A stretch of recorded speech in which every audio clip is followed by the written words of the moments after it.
Hey everybody, Chomsky here. Um, it's been a while, right? Apologies on that one. There's just been a whole lot that's been going on, but here I am. I just wanted to go over uh, one of the one of the fancy new toys that just so happened to come um, in this Savage Summon Pool, and kind of kind of geeked on it actually. So I don't know what happened. In truth, I really don't. But we got a little, we got a little lost. We got Balar the Lost. Uh, just a super badass looking guy, right? I mean, you look at this dude, evil, the evil tree looking, some of a bitch. Just looking rad, aesthetically, just really, really awesome. So before we get too deep into it, you know, we got his A1 that he's putting a shield on himself and it's based on his attack. So that's kind of important. Additionally, he has a 75% chance of placing a poison sensitivity debuff for 2 turns. Okay, kind of cool. I dig the fact that he's self shielding uh, based on his attack. So it's kind of like Raglan in a way and that heal. But like, it, I don't know. I don't know. I've only taken him into Spider, but he's not geared yet, so that's not a really good trial. And it's only 5 stars, so like I'm working my way up. A2, attacking one enemy has a 100% chance of placing a leech debuff on all enemies for 2 turns. Here, here's what makes him fun. He instantly activates all poison debuffs on all enemies.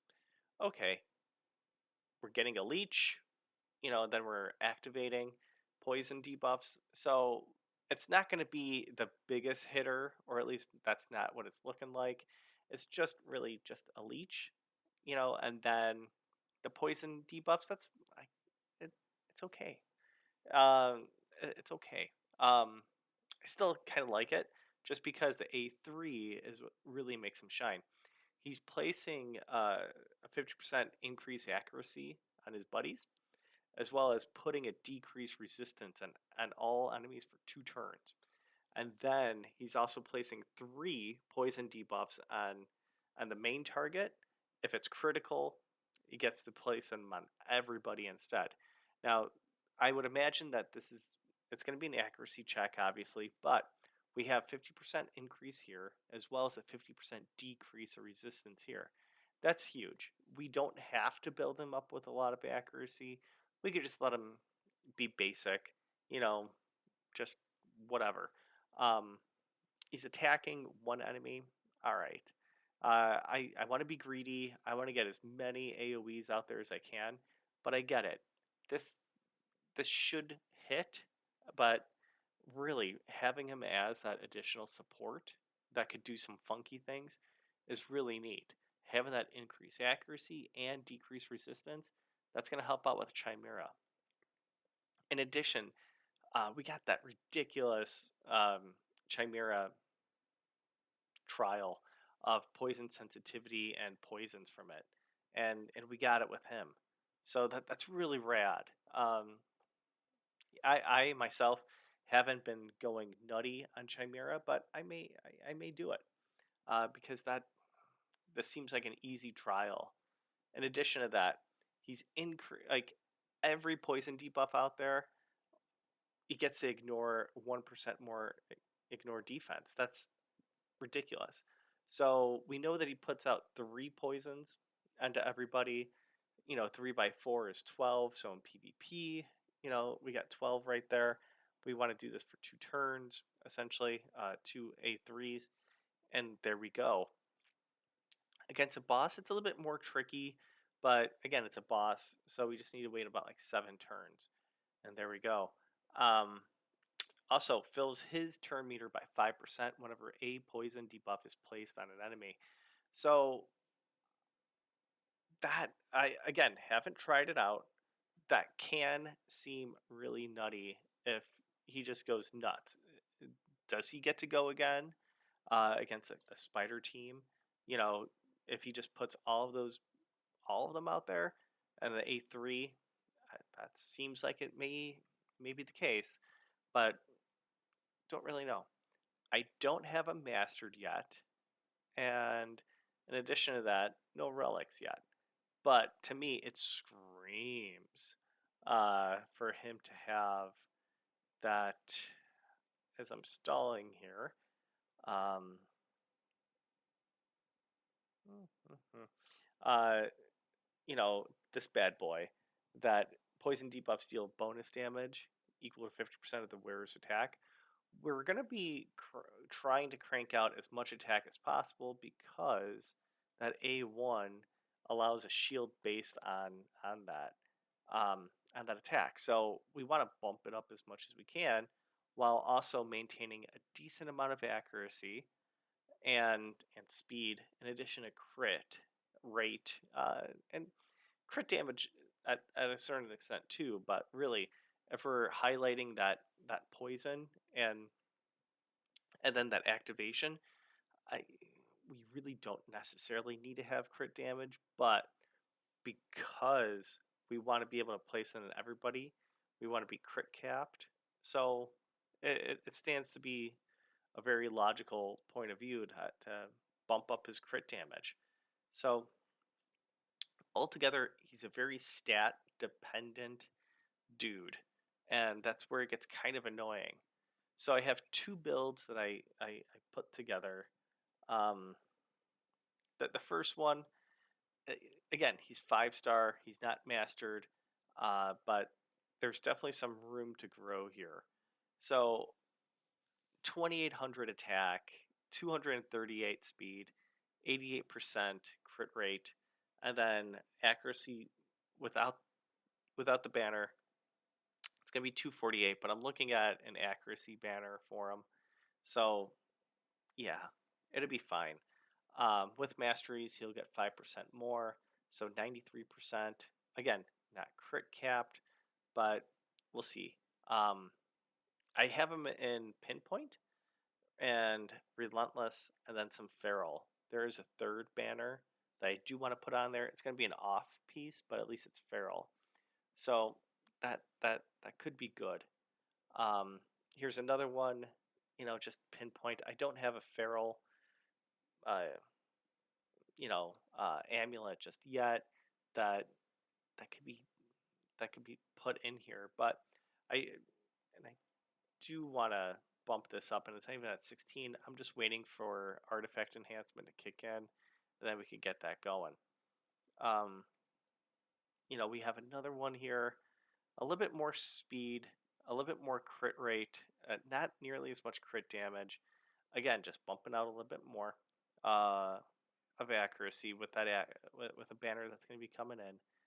And this isn't fully ascended, and I'm taking it off Fabian, which I don't really want, and I'm taking this off of Kevin, that again I'm not really using nearly as much, and I don't know if I'm going to be using Balar the Lost more than I would with Fabian. Admittedly, I don't really use Fabian that much in my arena teams. Um, you know, uh, I just have other champs that are better. With the other with the other formations I have. So I don't really use them, so I don't mind taking off Fabian, but I don't know yet.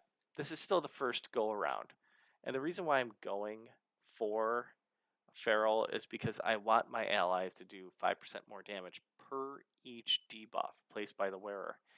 I'm thinking about Chimera, that I think that's going to be fun with them. In addition to that, let's call it as it is.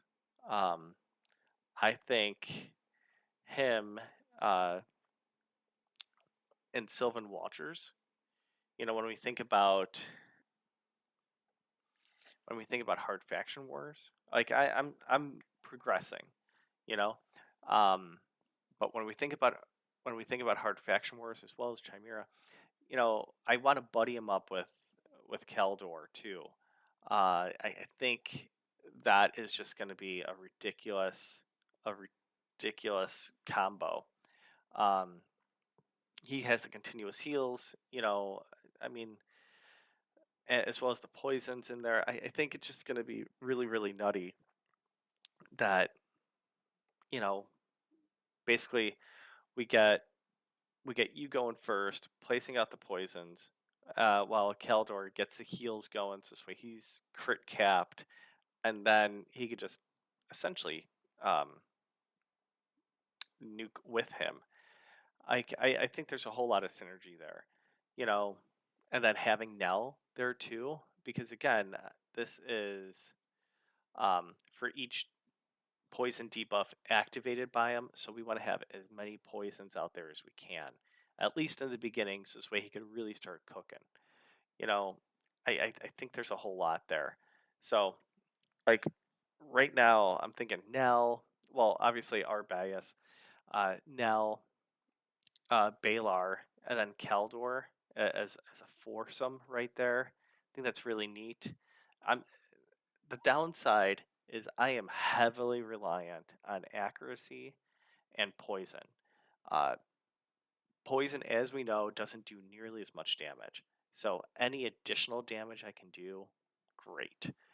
So getting his attack up and running, so this way he's ignoring as much defense as he can, and then just yeah, having him go nuts.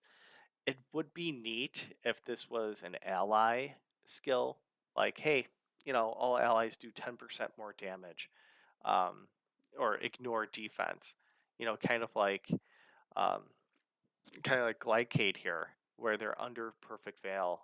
Um, they do more damage. So I think that would be really rad, but it may have been overpowered. So all in all, like I think like obviously I'm gonna be tinkering around with them, but I'm not like to the moon with him. I think he's niche to begin with. He's new, so obviously there's some powering on that one. I I would give him as like a B plus, A minus. I think there's a whole lot that can be done with him, and obviously once I get him blessed, um, I don't know if I'm gonna take him in PvP land. Um, I mean, getting where are you? Lethal. Like that would be rad with that weapon. I think that's just I that'd be bananas. But the alternative here is that he's easily wipeable. All those skills or all those debuffs could be easily wiped, um, because they're not protected. If there was a protected debuff of all those poisons, then that'd be nuts. Like Vizung, the Ogren tribe, um, the Ogren tribe Unity champ, how all those debuffs are protected. If there was something like that with Balar, I think then he would be ridiculously OP and borderline borderline S tier then. But because it's not protected, any cleanser is just immediately gonna poof, and then Balar gets kind of lost in the shuffle then. So I I'm comfortable with that B plus. I would err maybe towards B because of it. I don't think I'm gonna see him in PvP land. I think really he's kind of a champ that,